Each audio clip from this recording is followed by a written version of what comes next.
사랑하는 성도님들, 오늘 이 시간 하나님의 은혜 가운데 여러분을 만나게 되어 참으로 감사합니다.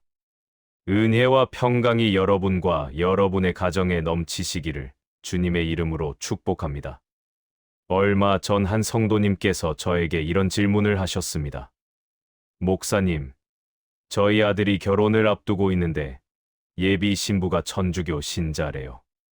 저희는 개신교 교회를 다니는데 도대체 뭐가 다른 건지 아들에게 설명을 못하겠어요. 둘 다 예수님을 믿는 건데 왜 교회와 성당으로 나뉘어 있는 건가요? 그 성도님의 얼굴에는 진지한 고민이 가득했습니다.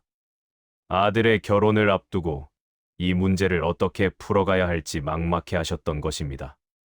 사실 이런 질문은 정말 많은 분들이 궁금해 하시는 부분입니다. 특히 신앙생활을 이제 막 시작하신 분들은 더욱 혼란스러워 하십니다. 어떤 집사님은 이렇게 말씀하셨습니다. 목사님, 솔직히 저도 교회 다닌 지 10년이 넘었는데 누가 물어보면 제대로 대답을 못하겠어요. 그냥 우리는 교회 다니고 그 사람들은 성당 다니는 거 아닌가요? 또 어떤 권사님은 이런 경험을 나누셨습니다. 장례식장에 갔는데 천주교 신부님이 집례를 하시더라고요. 그런데 우리 목사님이 하시는 것과 너무 달라서 깜짝 놀랐어요. 마리아한테도 기도하고 죽은 사람을 위해서도 기도하더라고요. 이게 맞는 건가 싶어서 불편했는데 아무 말도 못하고 왔어요. 사랑하는 성도님들, 이런 경험 여러분도 한 번쯤은 있으시지 않습니까? 우리 주변에는 천주교 신자들이 정말 많습니다. 직장 동료일 수도 있고, 친척일 수도 있고, 때로는 가족일 수도 있습니다. 그런데 우리는 그들과 무엇이 다른지 명확하게 설명하지 못할 때가 많습니다. 그냥 막연하게 다르다는 것만 알고 있을 뿐입니다. 어떤 분은 그냥 건물 이름이 다른 거 아니냐고 하시고, 어떤 분은 똑같은 기독교인데 왜 구별하냐고 하십니다. 심지어 어떤 젊은 청년은 이렇게 말하더군요. 목사님, 지금 2025년인데 아직도 그런 거 따지세요. 다 똑같이 예수 믿으면 되는 거 아닌가요? 그런데 믿음의 가족 여러분, 이것은 단순히 이름의 차이가 아닙니다. 이것은 우리의 신앙과 구원에 대한 이해, 그리고 하나님께 나아가는 방법에 대한 근본적인 차이를 담고 있는 중요한 주제입니다. 만약 우리가 이 차이를 모른다면 우리 자신의 신앙도 흔들릴 수 있습니다. 만약 우리가 이 차이를 설명하지 못한다면 우리 자녀들에게 올바른 신앙을 물려줄 수 없습니다. 오늘 이 시간 저는 여러분께 4가지 중요한 포인트를 통해서 교회와 성당의 차이를 명확하게 설명해드리고자 합니다. 이 4가지를 이해하시면 여러분은 우리가 왜 개신교 교회를 다니는지, 그리고 우리의 믿음이 무엇을 기초로 하고 있는지를 분명하게 아실 수 있을 것입니다. 그리고 혹시라도 천주교 신자분들과 대화를 나누실 때 서로를 존중하면서도 우리의 신앙을 분명하게 전할 수 있을 것입니다. 또한 여러분의 자녀들이나 손주들에게 우리의 믿음을 자신 있게 가르쳐 줄 수 있을 것입니다. 자, 그럼 지금부터 함께 이 중요한 진리의 여정을 시작해 보겠습니다. 집중해서 들어주시기 바랍니다. 첫 번째로 우리가 반드시 알아야 할 것은 교회와 성당이 나뉘게 된 역사적 배경입니다. 사랑하는 성도님들, 원래 기독교는 하나였습니다. 이것을 먼저 이해하셔야 합니다. 처음부터 교회와 성당으로 나뉘어 있었던 것이 아닙니다. 예수님께서 십자가에 돌아가시고 부활하신 후 오순절에 성령님이 강림하셨습니다. 그때부터 제자들이 복음을 전파하기 시작했고 교회가 세워지기 시작했습니다. 사도행전 2장 42절에서 47절을 보시면 초대교회 성도들이 어떻게 신앙생활을 했는지 나옵니다. 그들이 사도의 가르침을 받아 서로 교제하고 떡을 떼며 오로지 기도하기를 힘썼다고 기록되어 있습니다. 주께서 구원받는 사람을 날마다 더하게 하셨다고 했습니다. 이것이 바로 초대교회의 모습이었습니다. 얼마나 아름답습니까? 한 마음 한 뜻으로 모여 기도하고 찬양하고 말씀을 배우고 서로 사랑하는 공동체였습니다. 그런데 시간이 흐르면서 교회는 점점 조직화되고 제도화되기 시작했습니다. 처음에는 사도들과 장로들이 교회를 이끌었습니다. 그러다가 감독이라는 직분이 생겼고 점차 교회의 구조가 복잡해졌습니다. 특히 서기 313년 로마의 콘스탄티누스 황제가 기독교를 공인하면서부터 교회는 엄청난 변화를 겪게 됩니다. 그 전까지 기독교는 박해를 받는 종교였습니다. 성도들은 지하 무덤인 카타콤에 숨어서 예배를 드렸습니다. 언제 잡혀가 사자밥이 될지 모르는 상황에서 목숨을 걸고 신앙을 지켰습니다. 그런데 콘스탄티누스 황제가 기독교를 공인하면서 상황이 완전히 바뀌었습니다. 박해받던 종교가 하루아침에 국교가 된 것입니다. 처음에는 좋은 일처럼 보였습니다. 더 이상 숨어서 예배드리지 않아도 되고 자유롭게 신앙생활을 할 수 있게 되었으니까요. 그런데 여기에는 큰 문제가 있었습니다. 교회가 정치 권력과 결탁하기 시작한 것입니다. 교회는 엄청난 권력과 부를 갖게 되었습니다. 로마 제국 전역에 화려한 성당들이 세워졌습니다. 주교들은 귀족처럼 호화롭게 살았습니다. 그리고 점차 성경의 가르침에서 벗어나는 일들이 일어나기 시작했습니다. 사람들은 더 이상 성경을 읽을 수 없게 되었습니다. 왜냐하면 성경이 라틴어로만 쓰여 있었고 일반 백성들은 라틴어를 읽을 수 없었기 때문입니다. 오직 사제들만 성경을 읽을 수 있었고 그들이 백성들에게 가르쳤습니다. 그런데 문제는 그들이 성경을 올바르게 가르치지 않았다는 것입니다. 중세 시대에 이르러서는 정말 말도 안 되는 일들이 벌어졌습니다. 교회가 면죄부를 판매하기 시작한 것입니다. 면죄부라는 것은 죄 사함의 증서였습니다. 돈을 내면 죄를 용서받을 수 있다는 것이었습니다. 심지어 아직 짓지도 않은 미래의 죄까지 용서받을 수 있다고 가르쳤습니다. 상상이 되십니까? 죄 사함을 돈으로 살 수 있다는 것입니다. 더 놀라운 것은 죽은 사람의 죄도 용서받을 수 있다고 가르쳤습니다. 이미 죽어서 연옥에 있는 부모님이나 형제를 위해 돈을 내면 그들이 연옥에서 빨리 나올 수 있다는 것이었습니다. 한 면죄부 판매원은 이런 구호를 외치며 다녔다고 합니다. 돈이 헌금함에 딸랑 소리를 내며 떨어지면 영혼이 연옥에서 펄쩍 뛰어나온다. 얼마나 끔찍한 말입니까? 이것은 예수님께서 십자가에서 흘리신 보혈의 값을 모독하는 일이었습니다. 예수님께서는 우리의 죄를 위해 십자가에서 돌아가셨습니다. 그것으로 모든 죄값이 완전히 지불된 것입니다. 그런데 교회가 그것을 돈벌이 수단으로 삼은 것입니다. 당시 교황청은 엄청난 부를 축적했습니다. 바티칸에 성베드로 대성당을 짓는 데 막대한 돈이 필요했습니다. 그래서 더욱더 면죄부 판매를 독려했습니다.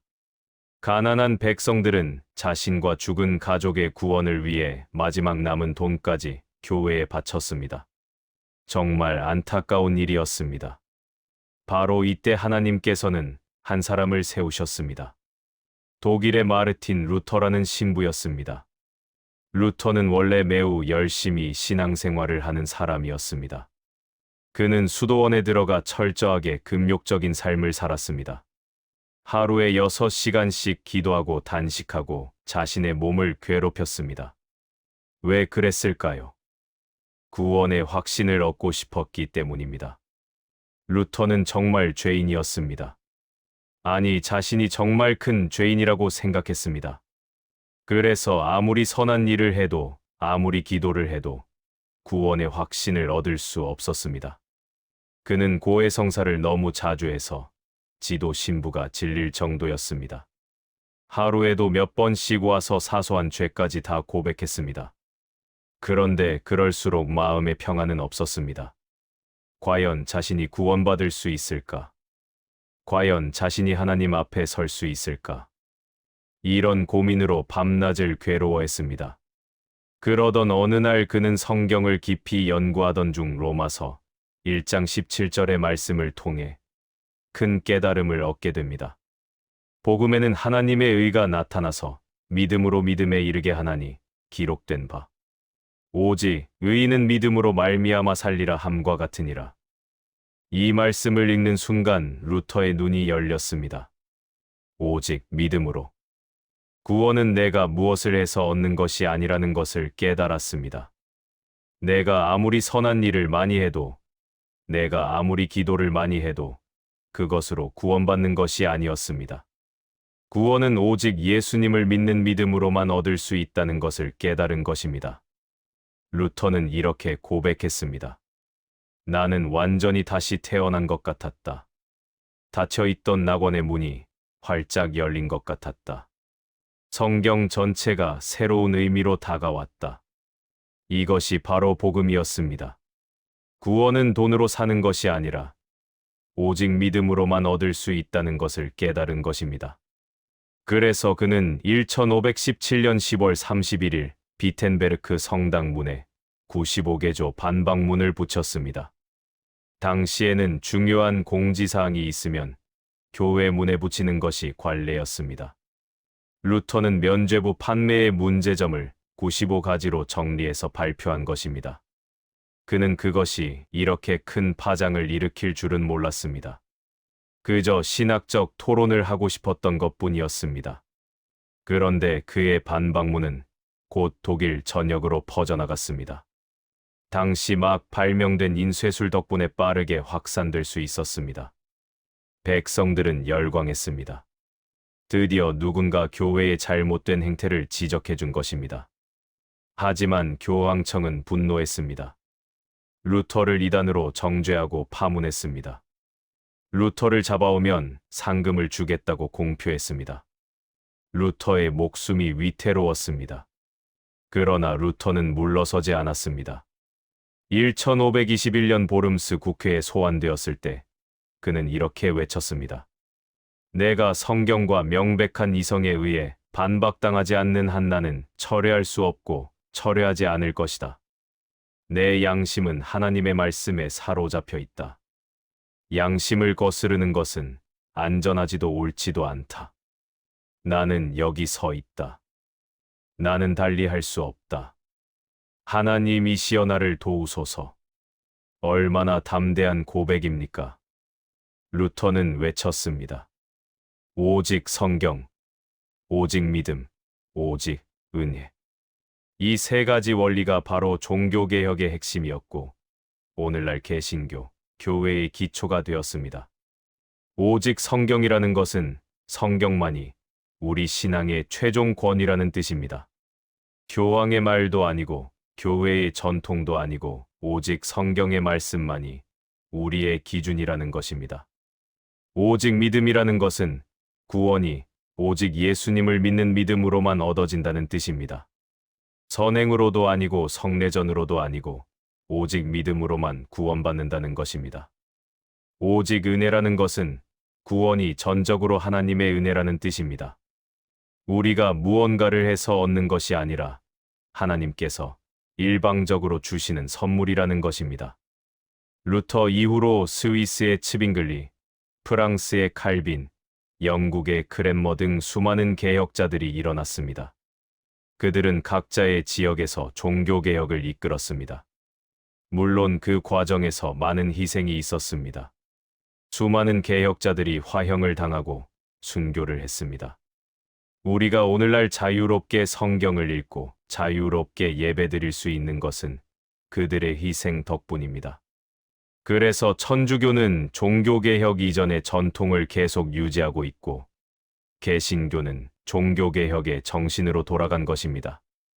개신교라는 말 자체가 프로테스탄트인데 이것은 항의한다는 뜻입니다. 잘못된 것에 항의하고 성경의 진리로 돌아간다는 의미입니다. 이것이 교회와 성당이 나뉘게 된 근본적인 이유입니다.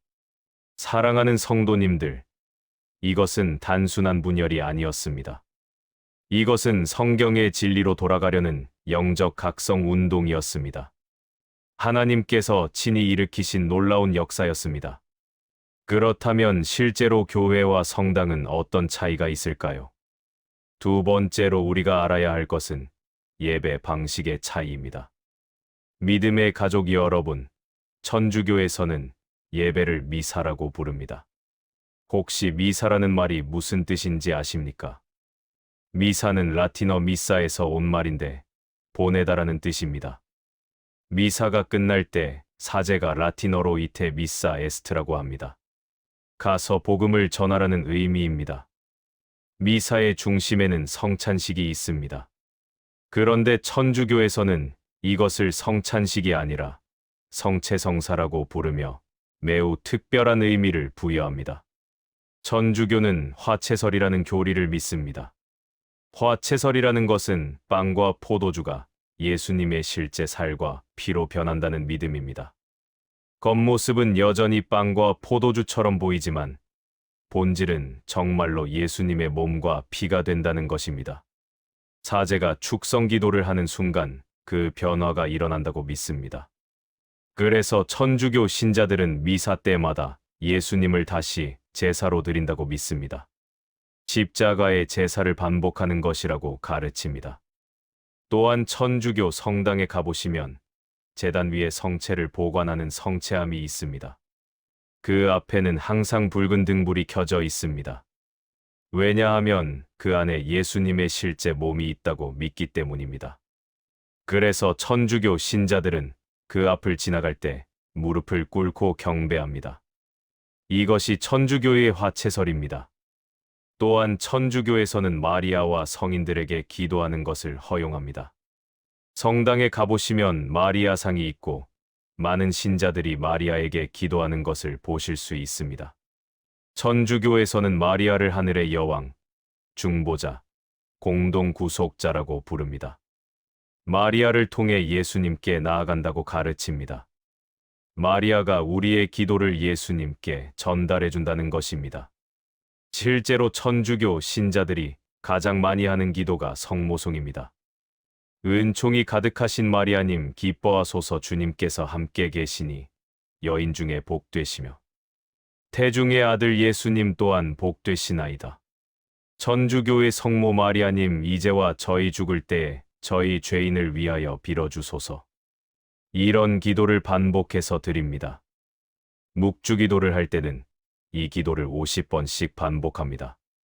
그런데 사랑하는 성도님들, 성경은 뭐라고 말씀하고 있습니까? 히브리서 7장 27절을 보시면 이렇게 기록되어 있습니다.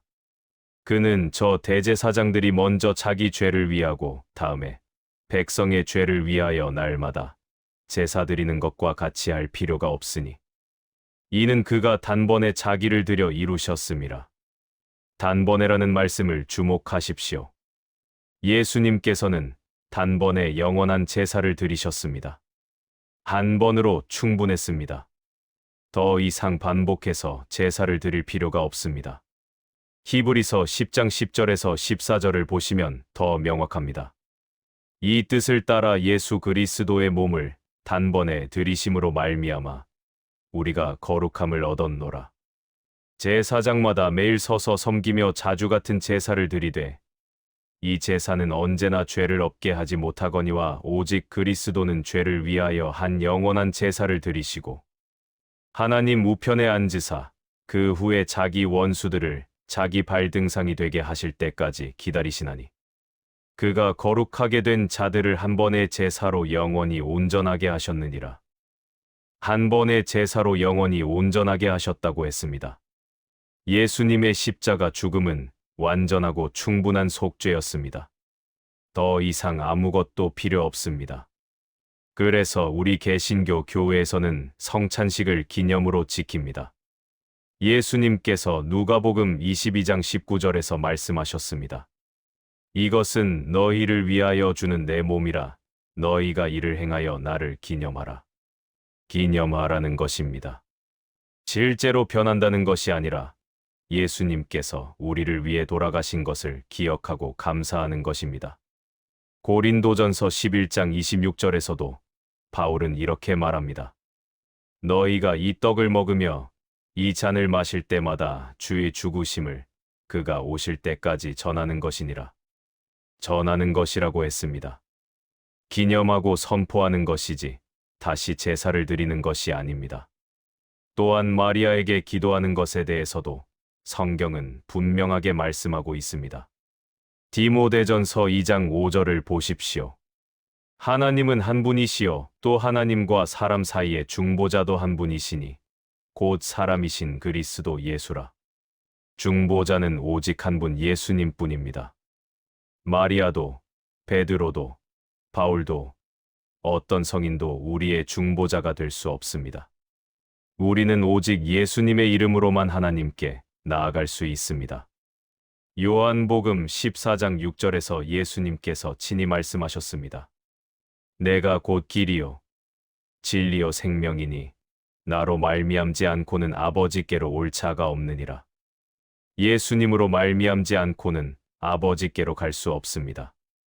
마리아를 통해서도 갈 수 없고 성인들을 통해서도 갈 수 없습니다. 오직 예수님만이 유일한 길입니다. 그래서 개신교 교회에서는 예배 시간에 오직 하나님께만 기도합니다. 마리아나 성인들의 상도 없고 그들에게 기도하지도 않습니다. 또한 천주교 미사는 매우 형식적이고 의례적입니다. 정해진 순서와 정해진 기도문이 있고 사제가 주도합니다. 매주 똑같은 형식으로 진행됩니다. 사제가 입는 옷도 정해져 있고 색깔도 교회력에 따라 바뀝니다. 향을 피우고 종을 울리고 여러 가지 의식이 있습니다. 물론 이런 의식들이 나쁘다는 것은 아닙니다. 하지만 중요한 것은 형식이 아니라 내용이라는 것입니다. 반면 개신교 예배는 좀 더 자유롭고 성령의 인도하심을 강조합니다. 물론 우리도 순서는 있습니다. 찬송과 기도와 말씀과 헌금과 축도의 순서가 있습니다. 하지만 정해진 틀에 갇혀 있지 않습니다. 성령님께서 역사하시는 대로 예배를 드립니다. 찬양도 더 자유롭고 다양합니다. 전통 찬송가도 부르고 현대적인 CCM도 부릅니다. 때로는 손을 들고 찬양하기도 하고 박수를 치며 찬양하기도 합니다. 무엇보다 개신교 예배의 중심은 말씀 선포입니다. 목사님의 설교를 통해 하나님의 말씀을 듣고 깨닫고 적용하는 것이 예배의 핵심입니다. 천주교 미사에서도 성경을 읽고 짧은 강론이 있지만 개신교의 설교만큼 비중이 크지 않습니다. 개신교 예배에서 설교는 보통 30분에서 40분 정도 됩니다. 어떤 교회는 1시간씩 설교하기도 합니다. 왜냐하면 말씀이 그만큼 중요하기 때문입니다. 로마서 10장 17절에 보면 믿음은 들음에서 나며 들음은 그리스도의 말씀으로 말미암았느니라고 했습니다. 말씀을 들어야 믿음이 생기고 믿음이 자랍니다. 그래서 우리는 설교를 중요하게 여깁니다. 사랑하는 성도님들, 이것이 예배 방식의 중요한 차이입니다. 우리는 형식보다 내용을 중요시하고 인간의 전통보다 하나님의 말씀을 우선시합니다.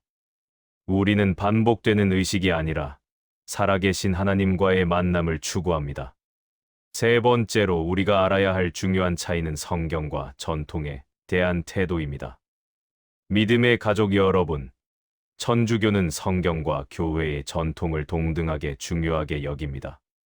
그들은 성경만으로는 부족하고 교회가 2000년 동안 쌓아온 전통과 교황의 가르침도 필요하다고 믿습니다. 천주교에는 제2차 바티칸 공의회라는 것이 있습니다. 1962년부터 1965년까지 열린 공의회인데 여기서 교회의 많은 것들이 결정되었습니다. 이런 공의회의 결정도 성경과 동등한 권위를 갖는다고 가르칩니다. 실제로 천주교에는 성경에 없는 많은 교리들이 있습니다. 예를 들어 연옥이라는 개념이 있습니다.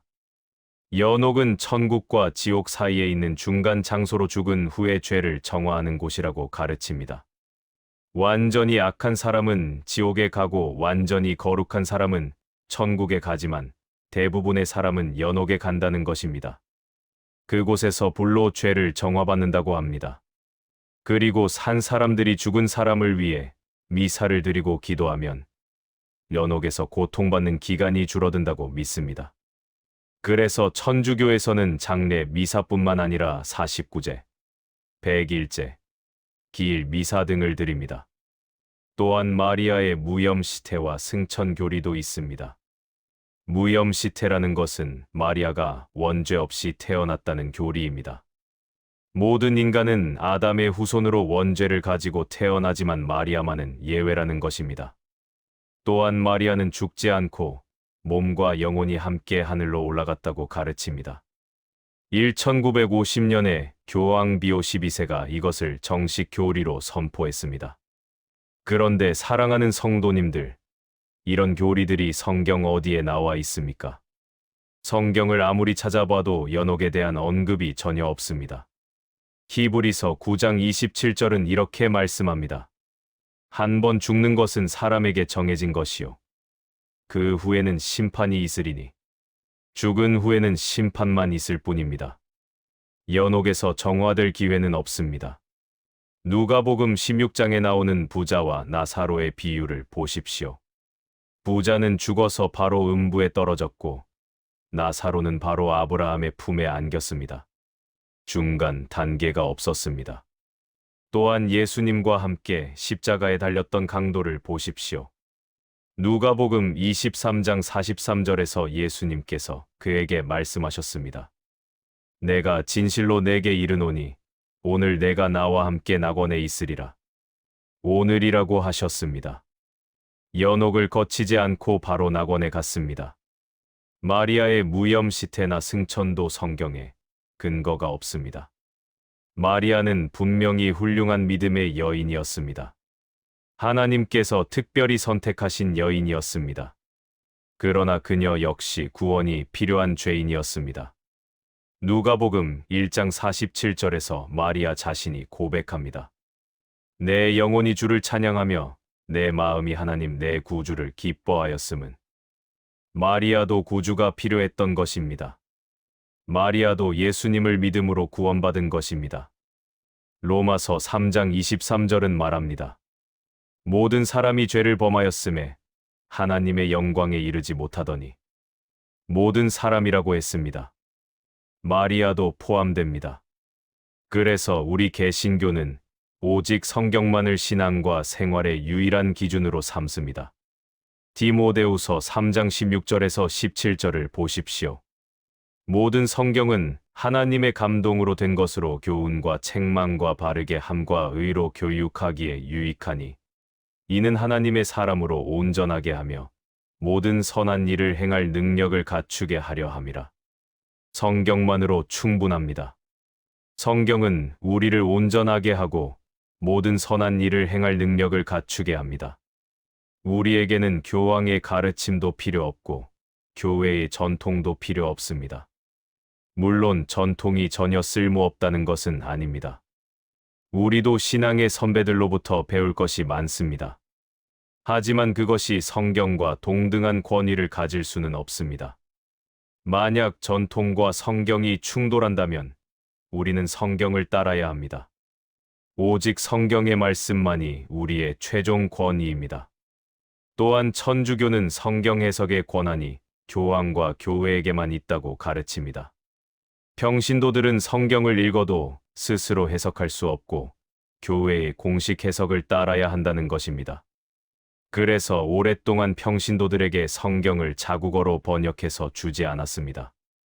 오직 라틴어 성경만 있었고 그것도 사제들만 읽을 수 있었습니다. 만약 누군가 성경을 자국어로 번역하려고 하면 이단으로 정죄되었습니다. 영국의 윌리엄 틴데일이라는 사람이 있었습니다. 그는 영어로 성경을 번역하고 싶었습니다. 당시 영국 사람들은 영어로 된 성경이 없었습니다. 틴데일은 모든 농부도 성경을 읽을 수 있어야 한다고 믿었습니다. 그래서 그는 목숨을 걸고 영어 성경을 번역했습니다. 하지만 1536년 그는 이단으로 정죄되어 화형을 당했습니다. 죽기 직전 그가 마지막으로 한 기도가 무엇인지 아십니까? 주여 영국 왕의 눈을 열어주소서. 자신을 죽인 사람들을 위해 기도한 것입니다. 그리고 그의 기도는 응답되었습니다. 몇 년 후 영국에서는 영어 성경이 공식적으로 출판되었습니다. 그런데 루터를 비롯한 종교개혁자들은 성경을 각 나라 말로 번역했습니다. 모든 사람이 성경을 읽고 하나님의 말씀을 직접 들을 수 있어야 한다고 믿었기 때문입니다. 요한복음 5장 39절에서 예수님께서 말씀하셨습니다. 너희가 성경에서 영생을 얻는 줄 생각하고 성경을 연구하거니와 이 성경이 곧 내게 대하여 증언하는 것이니라. 우리 모두가 성경을 연구해야 합니다. 목사만 성경을 아는 것이 아니라 모든 성도가 성경을 읽고 묵상하고 연구해야 합니다. 베레아 사람들을 보십시오. 사도행전 17장 11절에 이렇게 기록되어 있습니다. 베레아 사람은 데살로니가에 있는 사람보다 더 신사적이어서 간절한 마음으로 말씀을 받고 이것이 그러한가 하여 날마다 성경을 상고하므로 그들은 바울의 설교를 들어도 그것이 성경에 맞는지 확인했습니다. 이것이 바로 올바른 신앙의 자세입니다. 물론 성경 해석에는 도움이 필요합니다. 그래서 우리에게 목사님들이 있고 주석들이 있고 신학이 있습니다. 하지만 최종적으로 성경의 권위는 어떤 사람이나 조직이 아니라 성경 자체에 있습니다. 그리고 성령님께서 우리 각자를 가르쳐 주십니다. 요한일서 2장 27절에 보면 이렇게 기록되어 있습니다. 너희는 주께 받은 바 기름 부음이 너희 안에 거하나니 아무도 너희를 가르칠 필요가 없고 오직 그의 기름 부음이 모든 것을 너희에게 가르치며 또 참되고 거짓이 없으니 너희를 가르치신 그대로 주 안에 거하라. 성령님께서 우리를 가르쳐 주십니다. 우리가 겸손한 마음으로 성경을 읽고 묵상할 때 성령님께서 깨달음을 주십니다. 사랑하는 성도님들, 이것이 얼마나 감사한 은혜입니까? 우리는 누구의 허락도 필요 없이 직접 하나님의 말씀을 읽고 하나님과 교제할 수 있습니다. 이것이 바로 만인제 4장 원리입니다. 베드로전서 2장 9절에서 베드로는 우리를 향해 말합니다. 그러나 너희는 택하신 족속이요 왕같은 제사장들이요 거룩한 나라요 그의 소유가 된 백성이니 이는 너희를 어두운 데서 불러내어 그의 기이한 빛에 들어가게 하신 이의 아름다운 덕을 선포하게 하려 하심이라. 우리 모두가 왕같은 제사장입니다. 중간에 다른 제사장이 필요 없습니다. 우리는 직접 하나님께 나아갈 수 있습니다. 네 번째로 마지막으로 우리가 반드시 알아야 할 것은 구원관의 차이입니다. 사랑하는 믿음의 가족 여러분, 이것이 가장 중요한 차이입니다. 다른 것은 다 양보할 수 있어도 이것만은 양보할 수 없습니다. 왜냐하면 이것은 우리의 영원한 운명이 걸린 문제이기 때문입니다. 천주교는 구원을 믿음과 행위의 결합으로 봅니다. 예수님을 믿는 것만으로는 부족하고 선행과 성례전과 교회의 가르침을 따라야 구원받을 수 있다고 가르칩니다. 칠성사라는 것이 있습니다. 세례성사, 견진성사, 성체성사, 고해성사, 병자성사, 성품성사, 혼인성사입니다. 이런 성례전을 받아야 구원에 이를 수 있다고 가르칩니다. 또한 선행을 쌓아야 합니다. 가난한 사람을 돕고 교회에 봉사하고 미사에 참석하고 이런 것들을 해야 합니다. 그래서 천주교 신자들은 자신이 구원받았는지 확신할 수 없습니다. 죽을 때까지 최선을 다해 선한 일을 하고 성례전을 지키고 교회에 충성해야 하고 그래도 확신할 수 없습니다. 혹시 연옥에 갈지도 모르고 최악의 경우 지옥에 갈 수도 있다고 생각합니다. 만약 누군가 내가 구원받았다고 확신한다고 말하면 그것은 교만한 것으로 여겨집니다. 또한 천주교는 사제의 역할을 매우 중요하게 여깁니다. 사제만이 미사를 집례할 수 있고 고해 성사를 통해 죄를 사해 줄 수 있다고 믿습니다. 신자가 죄를 지으면 사제에게 가서 고백하고 사제가 보속을 주면 그것을 행해야 죄 사함을 받을 수 있다는 것입니다. 보속이라는 것은 일종의 벌입니다. 예를 들어 주의 기도를 10번 외우라든지 묵주기도를 50번 하라든지 이런 것들입니다. 그런데 사랑하는 성도님들, 성경은 무엇이라고 말씀하십니까? 에베소서 2장 8절에서 9절을 보십시오. 너희는 그 은혜에 의하여 믿음으로 말미암아 구원을 받았으니 이것은 너희에게서 난 것이 아니요 하나님의 선물이라. 행위에서 난 것이 아니니 이는 누구든지 자랑하지 못하게 함이라. 구원은 하나님의 선물입니다. 우리의 행위로 얻는 것이 아닙니다. 오직 믿음으로만 받는 것입니다. 왜 그렇습니까? 누구도 자랑하지 못하게 하기 위함입니다. 만약 우리의 선행으로 구원받는다면 우리는 자랑할 것입니다. 내가 이만큼 선한 일을 했으니 구원받을 자격이 있다고 말할 것입니다. 하지만 하나님께서는 그것을 원하지 않으십니다. 구원은 전적으로 하나님의 은혜이고 우리는 그저 믿음으로 받을 뿐입니다. 로마서 3장 23절에서 24절을 보십시오. 모든 사람이 죄를 범하였음에 하나님의 영광에 이르지 못하더니 그리스도 예수 안에 있는 속량으로 말미암아 하나님의 은혜로 값없이 의롭다 하심을 얻은 자 되었느니라. 모든 사람이 죄인입니다. 아무도 스스로는 의로울 수 없습니다. 하지만 예수님께서 우리의 죄값을 치르셨고 우리는 그것을 믿기만 하면 의롭다 함을 받습니다. 값없이 받는 것입니다. 이것이 복음입니다. 이것이 기쁜 소식입니다.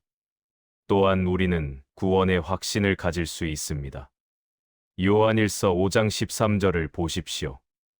내가 하나님의 아들의 이름을 믿는 너희에게 이것을 쓰는 것은 너희로 하여금 너희에게 영생이 있음을 알게 하려 함이라. 알게 하려 함이라고 했습니다. 우리는 영생이 있음을 확신할 수 있습니다. 예수님을 구주로 믿는 순간 우리는 구원을 받았고 그것은 확실합니다. 요한복음 5장 24절에서 예수님께서 말씀하셨습니다.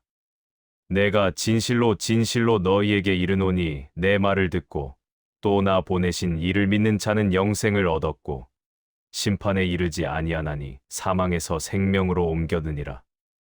영생을 얻었다고 과거형으로 말씀하셨습니다. 이미 얻은 것입니다. 미래에 얻을 가능성이 있는 것이 아닙니다. 물론 이것이 우리가 죄를 지어도 된다는 뜻은 아닙니다. 구원받은 사람은 자연스럽게 선한 열매를 맺게 됩니다. 하지만 그 선한 열매는 구원의 조건이 아니라 구원의 결과입니다. 우리가 선행을 해서 구원받는 것이 아니라 구원받았기 때문에 선행을 하는 것입니다. 이것을 이해하는 것이 정말 중요합니다. 순서가 바뀌면 안 됩니다. 야고보서 2장 17절에서 행함이 없는 믿음은 죽은 것이라고 했습니다. 맞습니다. 진정한 믿음에는 반드시 행함이 따릅니다. 하지만 그 행함이 구원의 조건은 아니라는 것입니다. 또한 죄 사함에 대해서도 성경은 분명합니다. 요한일서 1장 9절을 보십시오. 만일 우리가 우리 죄를 자백하면 그는 미쁘시고 의로우사 우리 죄를 사하시며 우리를 모든 불의에서 깨끗하게 하실 것이요. 우리는 하나님께 직접 죄를 고백합니다. 사제가 필요 없습니다. 우리에게는 대제사장이신 예수님이 계십니다. 히브리서 4장 14절에서 16절을 보십시오.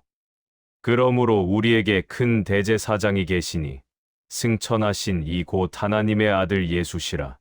우리가 믿는 도리를 굳게 잡을지어다. 우리에게 있는 대제사장은 우리의 연약함을 동정하지 못하실 리가 아니요 모든 일에 우리와 똑같이 시험을 받으신 이로되 죄는 없으시니라.